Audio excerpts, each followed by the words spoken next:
Saludos, mi nombre es Víctor Guillermo Mauri, estudiante de la Universidad Abierta para Adultos, UAPA, y esta es una de dos entrevistas que debo de hacer a dos especialistas en conducta humana sobre la criminología acerca de las causas posibles que dan al traste para que los individuos cometan delitos. Además de cómo influye el medio ambiente para que el individuo llegue a cometer estos crímenes. En el día de hoy tengo como invitado al profesor universitario, psicólogo José Alexander Sirí, el cual se nos va a presentar en unos minutos. Maestro, cuando usted quiera. Buenas tardes, buenas tardes. Gracias por la oportunidad, Guillermo, de compartir sobre interesante tema. Gracias a usted por aceptar compartir con nosotros sus conocimientos. Yéndonos inmediatamente al tema, la pregunta que muchos se hacen: ¿el ser humano o el individuo nace delincuente o se hace? Bien, esa es una pregunta sobradamente interesante y obviamente que hay muchas teorías, variadas teorías sobre ese tenor, si nace delincuente o se hace. Hay que partir de la idea de que todos los seres humanos tenemos una composición biológica, psicológica y social. Eso es un planteamiento que tenemos que tenerlo en cuenta para cada quien tomar una postura. Oye, lo que digo, para cada quien tomar una postura, si el individuo mayormente nace o se hace delincuente. Y obviamente lo que lo lleva a las conductas criminales. Hay teóricos, hay muchos que le dan una gran importancia a la base biológica e indican que hay en algunos individuos delincuentes o criminales una predisposición. Hay otros que dan mayor importancia a los factores importantes, como y también cosas de Sigmund Freud, y cómo postula cómo el individuo se compone. Y en la parte social, que es donde entra tu pregunta, hay un psicólogo canadiense muy importante para nosotros, que es Albert Bandura, que él entiende que mayormente las conductas, como lo son las conductas o acciones violentas o agresivas, mayormente son aprendidas. Dentro del mismo planteamiento se habla de que cómo influye ese medio ambiente para que el individuo llegue a cometer esos crímenes.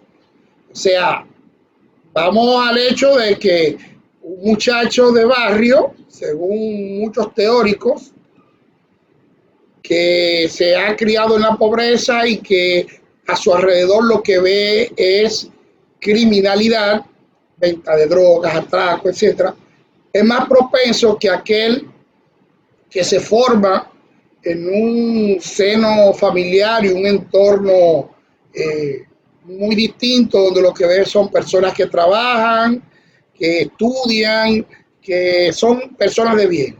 Sin embargo, los dos delinquen. ¿Hasta qué punto ese medio ambiente influye en esos dos individuos formados en diferentes medio ambientes y con... O en el mismo contexto, en el mismo ambiente, vamos a decir, puede ser.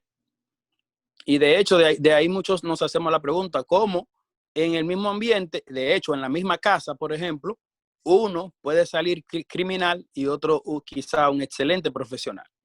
Entonces, voy a partir, como te mencionaba anteriormente, de los teóricos.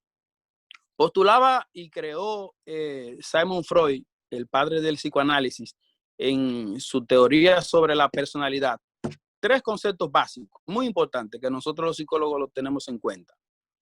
El ello, el yo y el super yo.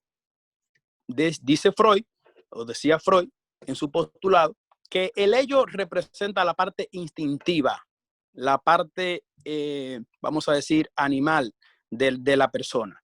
El niño tiene hambre, el niño llora. Eso en el psicoanálisis, eso representa lo que es el ello.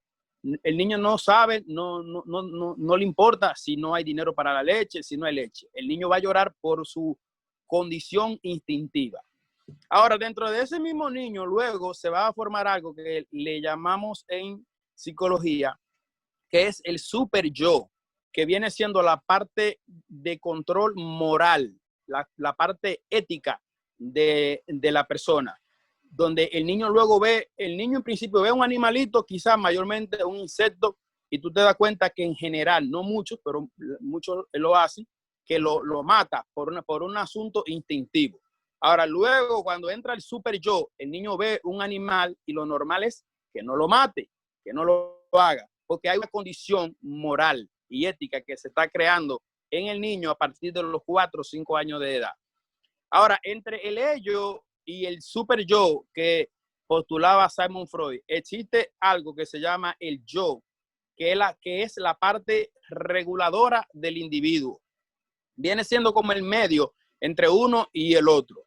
Yo veo, el individuo ve una mujer que le atrae físicamente, que le atrae sexualmente y le dan ganas quizás de tocarla. Pero dice el yo, no, tú no puedes tocarla porque moralmente eso no está permitido. ¿A qué voy con esto, Guillermo? Que en unos individuos se internaliza de una manera madura, de acuerdo a la edad en que va avanzando, pero en otros individuos es posible, de acuerdo a la teoría del psicoanálisis, en otros individuos es posible que esa parte del super yo o del yo no se regularice, no se internalice correctamente.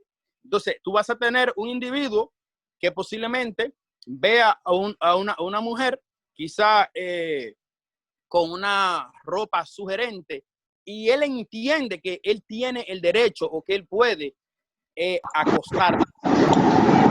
Ok, para sintetizarlo y a ver si tomé correctamente, va a depender del desarrollo del yo, del super yo y del yo, dependiendo. De acuerdo al psicoanálisis. Exacto, basado en la teoría del psicoanálisis, evidentemente. O sea, va a depender cuál de ellos tiene más desarrollado, va a ser su actuación, sea moral o instintivamente animal, ¿correcto?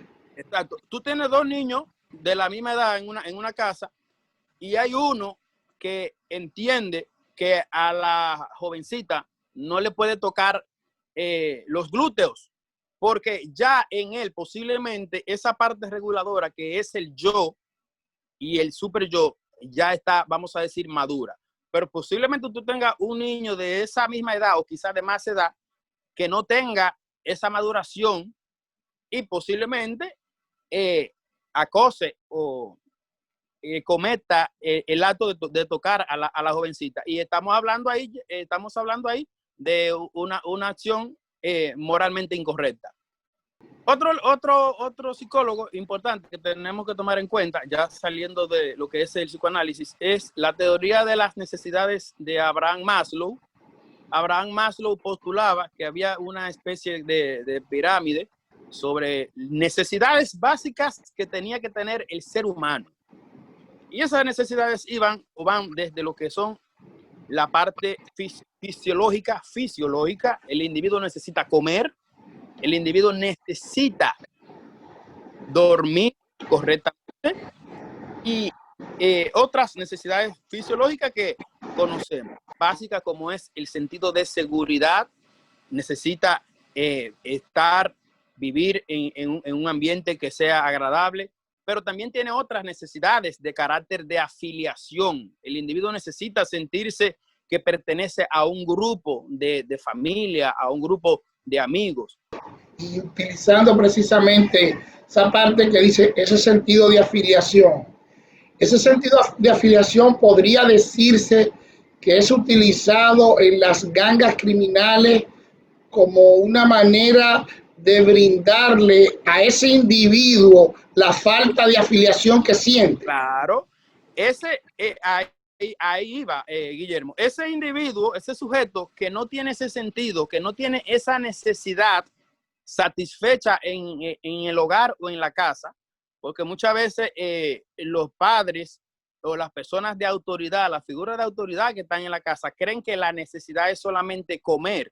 Eso no es así. El individuo necesita sentirse aceptado, necesita sentir que pertenece a un grupo. Por eso tú vas a notar y demuestran los estudios que en los hogares donde se privilegia a un hijo o a otro y a uno no, generalmente ese individuo, ese niño, esa niña tiene problemas de autoestima, tiene problemas para tener acciones conjuntas con otro grupo, tiene problemas sociales posiblemente. ¿Por qué? Porque no cumplió con esa necesidad y como tú bien mencionaste, viene un grupo, el grupo sí te acepta, el grupo se abre a ti, te respeta, te hace sentir importante, que es una necesidad que el individuo necesita. ¿Y dónde se queda el individuo? El individuo se queda, obviamente, en ese grupo que le han demostrado que es importante. Obviamente, aunque es en un ámbito quizá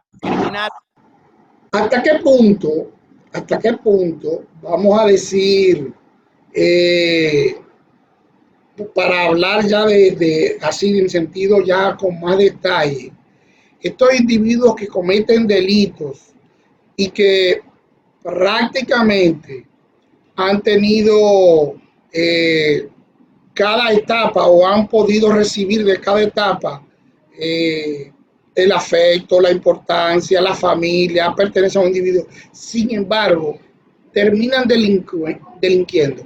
La pregunta es, ¿son delincuentes natos, como decía el médico Lombroso en su momento? La pregunta final es si son delincuentes natos. Correcto. No. Yo soy de los que entiendo que todos tenemos el potencial para ser, especialmente desde que nacemos, para ser personas con condiciones delictivas o criminales o todo lo contrario.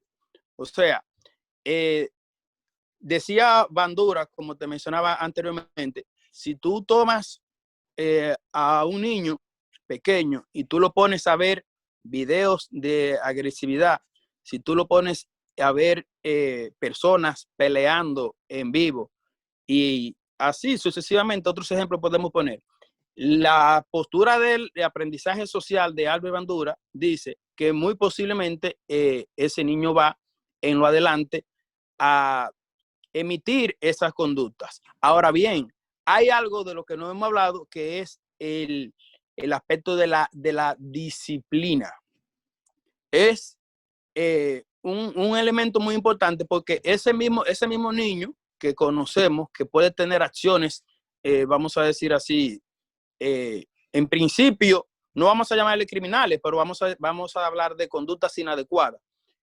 Mediante un proceso de disciplina, que tú y yo bien sabemos que lo hemos tratado antes, ese tema, es muy posible que eso se corrija.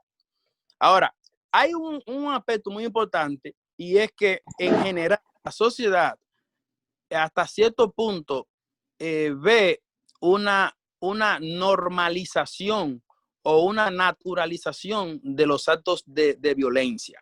Y eso hay que agradecer los medios masivos, tanto medios sociales como medios de televisión. O sea, se proyectan con frecuencia los actos delictivos y actos criminales como si fueran, o como si es lo normal. Y eso hace, obviamente, que la persona que tenga esa tendencia se sienta de alguna manera con el permiso de hacerlo. Otro aspecto que no se menciona es que la persona que emite conductas delictivas y criminales entra en un concepto que se llama trastorno de la personalidad antisocial. Esa persona tiene un trastorno de la personalidad antisocial. no es una persona que hay que verlo desde el punto de vista psicológico y psiquiátrico como un enfermo mental que entra dentro de la categoría de trastorno de la personalidad antisocial. Esa es la misma persona que desde jovencito va a una iglesia o va a una escuela y raya y rompe las butacas y los bancos. Va a una iglesia o a otro lugar o a cualquier ambiente deportivo y rompe las puertas, se sube y entra por donde no tiene que entrar. Esas son conductas antisociales y esos son candidatos a delinquir muy posiblemente en un futuro. Perfecto. Bueno, desde el punto de vista criminológico, la criminología, como usted bien sabe, lo que hace es que estudia el individuo que comete estos delitos, sus razones, etcétera. Entonces, ya para finalizar y terminar esta parte, que ha sido para mí excelente, ¿cuáles serían las razones, según usted, principales? Puede enumerarme una, dos, tres, las que usted desee, para que un delincuente, una persona, termine cometiendo actos delictivos. Mencióname tres, según usted. Te mencionaba hace un momento la teoría de las necesidades de Abraham Maslow. Muchas veces de la comida y que la escuela o el colegio esté pago, no. Hablamos de necesidades desde saber dónde va a vivir esa persona. Hablamos de necesidades de que se sienta respetado y que se sienta importante en su grupo familiar. Esos son aspectos que podrían, no en todos se da, pero podrían ser factores importantes y factores de riesgo para que una persona pueda emitir en un futuro conductas delictivas o criminales. También hay que tomar en cuenta el nivel de las oportunidades de educación que tenga la persona y también laborales. No es que sean personas que hayan caído en el flagelo de la droga. Generalmente es muy difícil que esa persona caigan en actos delictivos. Pero también tenemos la parte que tiene que ver con la educación. La parte que tiene que ver con la educación es muy, muy, muy importante. Es muy raro, es muy difícil ver una persona luego de que haya tenido, de que haya alcanzado un nivel educativo, vamos a decir así, aceptable o alto, que caiga en ese flagelo que es la criminalidad. Claro, siempre hay casos, conocemos antecedentes de profesionales que han matado cuando esas necesidades están cubiertas, hay mayor oportunidad de que la persona no caiga en esa conducta delictiva. Igualmente cuando la persona tiene un alto nivel de educación. Y evidentemente si va de la mano con una seguridad laboral mucho mejor. Excelente, maestro. Muchísimas gracias por tan brillante exposición. Como le dije, este es mi trabajo final para la materia de criminología. Muchísimas gracias. Estuvo con nosotros el maestro psicólogo José Alexander Sirí, catedrático de la Universidad Autónoma de Santo Domingo, UAS. Muchas gracias y feliz resto del día. Ahora entrevistaremos al maestro universitario y psicólogo José Tejeda Tejada, al cual le damos la más cordial bienvenida. De inmediato le hacemos la primera pregunta. ¿Cómo define usted, de acuerdo a sus conocimientos, la criminología? Hechos antisociales cometidos contra la colectividad. Otro, desde el punto de vista jurídico, lo definen como el conjunto de infracciones fuertes de ciertas incidencias sociales cometidos contra el orden público. Y en sentido restringido, es un conjunto de infracciones y de infractores registrados en el tiempo y en el espacio. Eso es básicamente, esas son algunas definiciones generales de lo que es la criminalidad. Hechos antisociales contra la colectividad, básicamente, cometidos por el hombre. Bien. Para seguir con las preguntas, ¿cuáles son las posibles causas para que un individuo llegue a cometer delitos? Bien, dentro de este tema hay diferentes teorías que intentan explicar pues las causas de este fenómeno social que tiene que ver con la criminología. Están algunas constituidas por dos grandes grupos, las sociales y las biológicas. Las teorías sociológicas dan importancia incondicional o predominante a los factores externos o sociales y conceden cierto valor de importancia a la influencia que el entorno ejerce sobre la persona, sobre el sujeto. Y están las teorías biológicas, muy contrario, que mantienen que las causas de la criminología se encuentran básicamente en el sujeto propiamente dicho, terreno sobre el cual obra el ambiente, determinando a veces determinado tipo de situaciones de conducta. Básicamente, la criminología tiene como causas dos grandes áreas, que son causas endógenas propias del sujeto, que vienen con su naturaleza biológica, bioquímica, herencia, y las exógenas, que tienen que ver mucho con la influencia que puede generar el entorno social, que influye básicamente en los comportamientos y conductas del sujeto. Excelente. Bien, basándonos en esa clasificación que usted hace de dos grupos, hablamos de la parte biológica y de la parte ambiental. Yendo de la parte ambiental,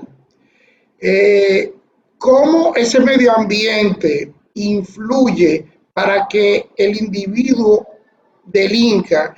Y en este sentido, dentro de ese medio ambiente, ¿cuál de ellos es el que más influye?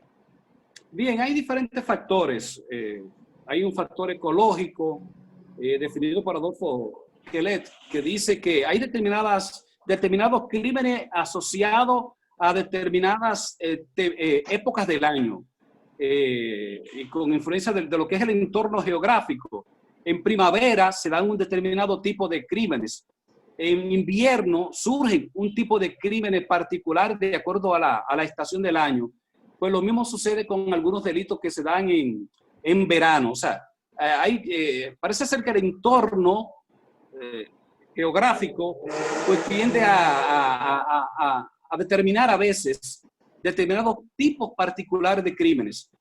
Parece ser que el ambiente, por decirlo así, influye en la conducta y el comportamiento de alguna tipología de crímenes y de delitos. Algunos delitos sexuales, por ejemplo, se dan mucho en primavera, mientras que algunos robos se dan mucho en invierno. O sea, hay como unas clasificaciones por ahí. Están los factores económicos desde el ámbito de factores externos.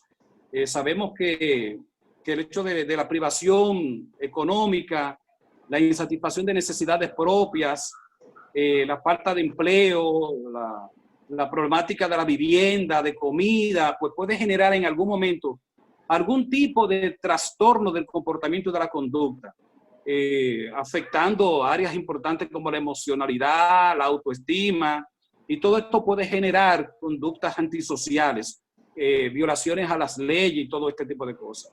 Están algunos factores culturales ligados a la parte de lo que son los factores exógenos, ligados a la educación y la criminalidad, los medios de comunicación colectivos, la propaganda, el cine, la televisión, la radio, la prensa, las actividades propias, inclusive recreativas, ligadas al entorno social. Están algunos factores políticos también, desde el ámbito de lo que son los factores exógenos. En este sentido se considera criminalidad como un factor sociopolítico.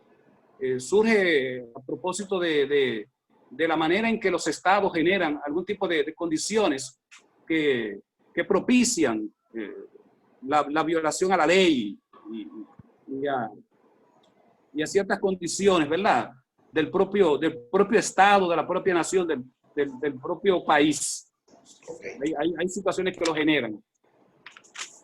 Bien. En ese sentido, y como me habla de factores que generan la criminalidad, ¿La familia es responsable de que algunos o varios de sus integrantes adopten una conducta delictiva? Bueno, la familia podría ser dentro del marco de lo que son algunas teorías. Hay diferentes teorías que plantean. Entonces sería interesante en algún momento pues identificar esas teorías. Y en función de esas teorías vamos a ver que hay una serie de elementos que ellas presentan como causante de la posible conducta delictiva. Por ejemplo, te puedo mencionar el modelo psicobiológico como una teoría que plantea que las causas de las conductas de la criminalidad tienen que ver mucho con la herencia, la genética, los daños ocurridos durante el embarazo que pueda tener la madre o en el parto, la contaminación ambiental que se puede estar dando dentro de ese entorno, las anormalidades físicas, los accidentes, los traumas fisiológicos o daños cerebrales, son a veces causantes de conductas de criminalidad desde el ámbito de la perspectiva orgánica. Tenemos también lo que es la perspectiva o modelo intrapsíquico que lo plantea Sigmund Freud en su teoría del psicoanálisis y todo esto que tiene que ver con la primera infancia, los primeros traumas que se pueden generar en la infancia, los complejos, los conflictos no resueltos que sufren los niños, el maltrato físico, la crianza rígida o sin estructura de reglas y normas de parte de la familia, las relaciones inadecuadas con los padres, con la figura de autoridad, la dificultad de la identificación con respuestas emocionales aprendidas desde el hogar, desde la familia, la disfunción de la estructura familiar mientras ellos van creciendo. A nivel familiar se pueden dar todo este tipo de elementos que pueden propiciar en algún momento el surgimiento de conductas delictivas. También tenemos el modelo de conducta aprendida bajo la teoría conductista de Watson, donde plantea que todo ser humano, menos la conducta refleja, que habla Freud de eso, es producto del aprendizaje. O sea, hay muchas conductas que son aprendidas desde el punto de vista conductual. Es un proceso de cambios que ocurren en el organismo buscando su proceso de adaptación. Entonces, en ese proceso de adaptación, puede recibir del entorno muchísimos estímulos que a veces no son los más favorables. Y de repente puede entonces comenzar a identificarse con conducta, con comportamiento antisociales, detrás de buscar aceptación, detrás de buscar apoyo, que tal vez desde la familia no lo consigue, pues desde el entorno social, pues con las pandillas, con los grupos juveniles, con una serie de grupos que están en contra y surgen en contra y están funcionando en contra de la ley, pues este grupo de personas pues se identifica con algunos patrones y valores de estos grupos y entonces se aprenden conductas delictivas. Así también hay algunos tipos de teorías, por ejemplo la teoría de la socialización, del aprendizaje, desde la perspectiva psicosocial. Aquí se combinan dos modelos, el modelo cognitivo que tiene que ver con pensamiento, estructura cognitiva, y el modelo conductual, como ya te lo expliqué, de Watson, de conducta que se aprenden socialmente. Esto plantea que el ser humano adquiere la conducta mediante el modelamiento e internalización de valores, actitudes, conductas y normas propias de la familia o propias del entorno social. Y así hay algunas teorías que van identificando elementos importantes que pueden ser lo que dan al traste con conductas delictivas, tanto desde el orden, desde los aspectos endógenos, desde el aspecto interno, como elementos exógenos, como lo que te estoy explicando. Entonces es importante conocer estas teorías, cada una de ellas, manejar qué es lo que plantean, y cada una de ellas entonces dar traste con diferentes factores que son los que predisponen la conducta de criminalidad en el individuo, tanto desde la heredabilidad, tanto desde la herencia como desde el entorno social. Ok, bien. Entonces, ya vemos que existen varios factores que influyen de alguna manera para que el individuo cometa el crimen, incluyendo, como decías, algunos que necesitan ese deseo de reconocimiento o lo que le llamamos la falta de afiliación, y por eso muchas veces se van a los grupos vandálicos y a las gangas. Entonces, dentro de tus conocimientos, ¿cómo tú consideras que deben ser tratados estos individuos que cometen delitos? ¿Cómo influye para que se adopte una conducta criminal en ellos? Y finalmente, ¿en algún momento te ha tocado tratar personas que hayan cometido algún tipo de delito? Bien, la primera pregunta tiene que ver mucho con que hay que darle un trato humano, independientemente del tipo de delito que haya cometido. Se requiere a la hora de abordarlo, se requiere que se aplique la ley. Claro está, lo primero es el enjuiciamiento y el sometimiento, pero posteriormente se va a requerir, que sería lo ideal, que un grupo de profesionales de diferentes disciplinas, dependiendo del delito que se haya cometido, pues pueda intervenir un poco en procesos de levantar información, de conocer un poco desde el ámbito psicológico, qué pasó con este señor o señora, desde el ámbito de la psiquiátrico, si hay alguna patología, si hay algún trauma desde la infancia, desde el ámbito de la conducta, de la propia conducta social, los trabajadores sociales, los orientadores, o sea, los propios médicos.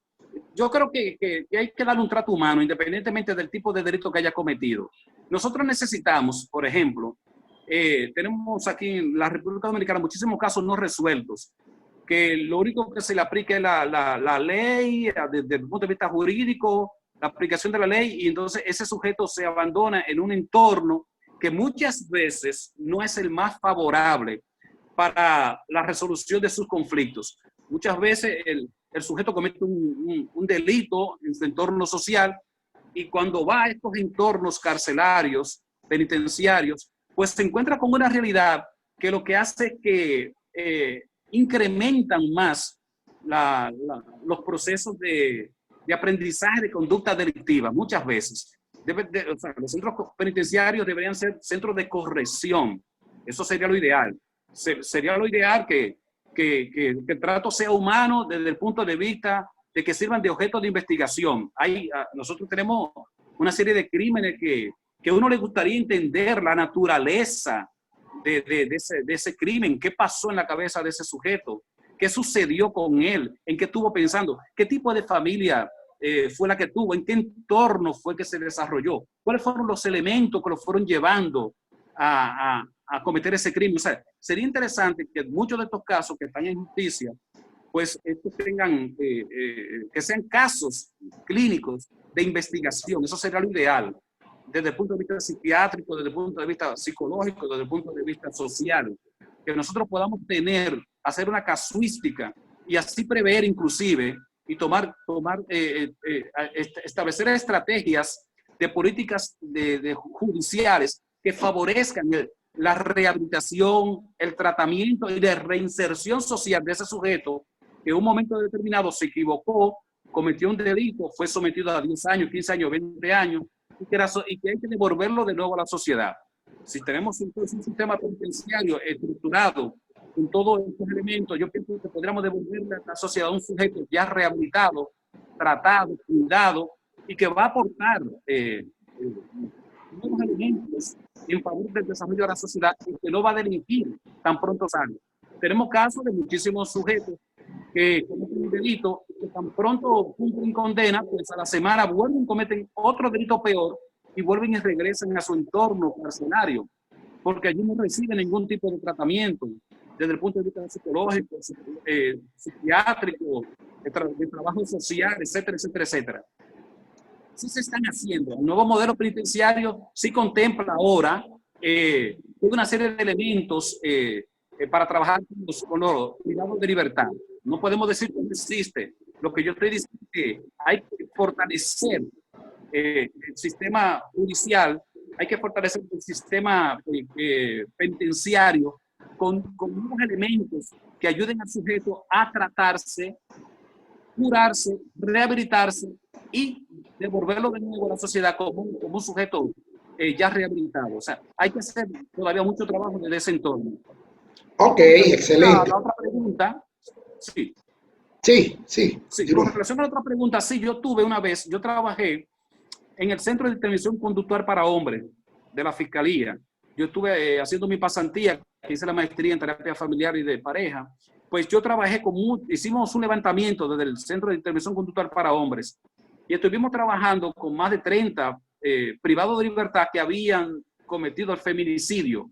Eran personas matado a su pareja. Entonces nosotros hicimos un levantamiento de información como para querer investigar un poco las razones, los motivos, el tipo de crianza, el tipo de familia que tenía, qué sucedió, qué pasó. Y sí tuve contacto con algunas de esas historias de por qué se cometieron esos feminicidios. Y de verdad que es muy triste. De verdad que lo que uno descubre detrás de un violador de las normas sociales es un sujeto que ha tenido a veces una historia bastante delicada en su entorno social, en su entorno familiar, que lo llevó de manera a veces hasta involuntaria a cometer el crimen. Hay una historia humana detrás de ese privado de libertad que merece ser escuchada, que merece ser atendida y que merece ser tratada. Muchos de estos sujetos en algún momento determinado, fruto del uso de abuso de alcohol, de abuso de drogas, de un manejo inadecuado de la frustración, de un manejo inadecuado de la violencia, de unos tratos inadecuados de comunicación de pareja, pues cometieron feminicidios. Y son sujetos que merecen algún tipo de oportunidad.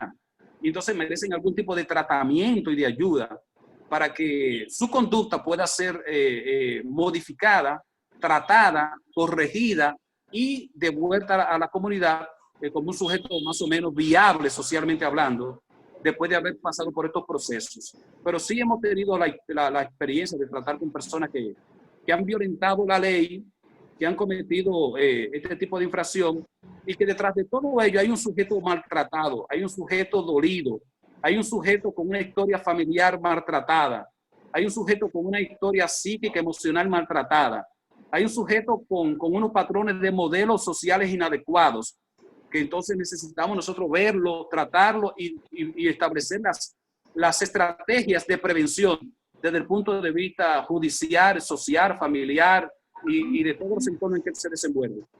Entonces, desde su punto de vista, ¿es posible que una persona que haya cometido delitos se pueda recuperar? ¿Y qué usted le recomendaría a la sociedad sobre el crimen en general? Finalmente. Necesitamos establecer una plataforma de asesoría, de tratamiento, de consejería, de ayuda psiquiátrica, de ayuda psicológica, para que este sujeto pues, pueda trabajar sus traumas, que en muchas de las oportunidades llevaron a cometer la violación a las normas y a las leyes sociales. Yo creo que sí, que tenemos experiencia en otros países donde hay unos sistemas penitenciarios judiciales que favorecen mucho el trato humano, el trato considerado, el trato profesional, el abordaje profesional a este tipo de sujetos, y muchos se han rehabilitado y muchos han vuelto de nuevo a la sociedad siendo sujetos productivos, pero necesitamos crear las condiciones sanitarias, físicas, profesionales para abordar esa problemática y que el sujeto pueda recibir todos esos beneficios dentro de su proceso de encarcelamiento, que le permita salir de ahí siendo un sujeto nuevo, con nuevos cambios de conducta, con nuevos patrones de comportamiento socialmente aceptados y que se pueda reinsertar ya como un sujeto rehabilitado en la sociedad. Excelente. Pues nada, solo nos resta darle las gracias por su tiempo y felicitarlo por tan excelente y brillante respuesta. Muchísimas gracias. Feliz resto del día y ya más tarde le haremos llegar este material.